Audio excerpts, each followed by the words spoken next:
Sir, মেরুদণ্ডে কি ধরনের সমস্যা আসলে হতে পারে কমনলি, আপনি যদি একটু বলেন। জি, আপনাকে ধন্যবাদ। আমরা মেরুদণ্ড কি এটা নিয়ে একটু কথা বলি। যে মেরুদণ্ড হচ্ছে আমাদের শরীরের একটা অন্যতম বড় অর্গান বা অঙ্গ। জি। এটা শুরু হয় আমাদের যে ব্রেন বা মাথা আছে, এটা নিচ থেকে শুরু হয় এবং আমাদের পুরো ঘাড়, পিঠ পেরিয়ে, কোমর পেরিয়ে একেবারে পুচ্ছদেশের হাড় যে স্যাক্রাম বা কক্সিস পর্যন্ত এটা বিস্তৃত থাকে।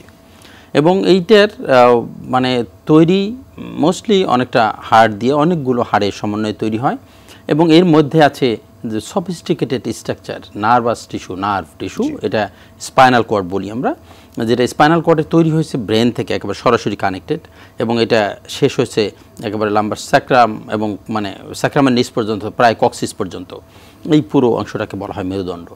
এবং এই মেরুদণ্ডের এই ঘাড় থেকে যে কক্সিস পর্যন্ত যে মেরুদণ্ডটা বা স্পাইনটা, এর মানে স্ট্রাকচারগতভাবেই মানে গঠনগতভাবে যেমন বোনস আছে, তারপরে নার্ভ আছে, নার্ভাস টিস্যু আছে এবং ডিস্কও আছে, যে প্রতি দুটো হাড়ের মাঝখানে যে নরম কসকস হাড্ডি থাকে, ইন্টারভার্টিব্রাল ডিস্ক বলি আমরা, ডিস্ক আছে। তাহলে এই যে টিস্যুগুলো দিয়ে তৈরি হয়েছে, এই সবগুলোর কিন্তু অসুখ হতে পারে, ডিজিজ হতে পারে এবং যার ফলে এর যে কোনো একটা আক্রান্ত হলেই কিন্তু আমরা সেটা মনে করেন যে সিমটমটা আমরা বোধ করি, অসুবিধা বোধ করি। যেমন হতে পারে সেটা ব্যথা, অথবা হতে পারে যে হাত বা পা দুর্বল হয়ে গেল, আমরা নিউরোলজিক্যাল ডেফিসিট বলি, এই সমস্ত সিমটম নিয়ে আসতে পারে। তখন এই যে মেরুদণ্ডের যে আমরা বললাম এই অর্গানটার, তাহলে কি অসুখ হতে পারে, যে সাধারণ মানুষের বলার মতো করে আমরা কি বলতে পারি। যেমন আপনি শুরুতেই মানে বলে দিয়েছিলেন যে ট্রমাটিক কজ হতে পারে, তারপর ডিজেনারেটিভ বা ক্ষয়জনিত কারণ হতে পারে, এরপর কিন্তু টিউমার হতে পারে, ইনফেকশন হতে পারে।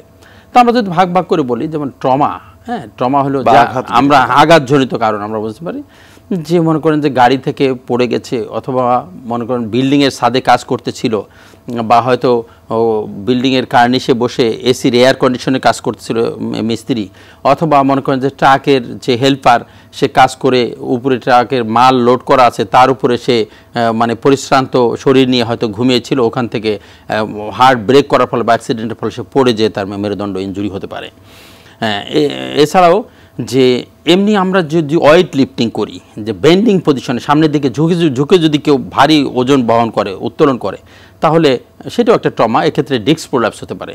আমি যে বলেছি যে দুই হাড্ডির মাঝখানে যে নরম কসকস হাড্ডি থাকে, আমরা ডিস্ক বলি, ইন্টারভার্টিব্রাল ডিস্ক, তাহলে ওই ডিস্কের বাইরের লেয়ারটা হলো অ্যানুলাস ফাইব্রোসাস, আর ভিতরে থাকে নিউক্লিয়াস পালপোসাস বা জেলি লাইক সাবস্টেন্স, যেটা মেন কম্পোজিশন অনেকটা ওয়াটারি মানে কম্পোজিশন।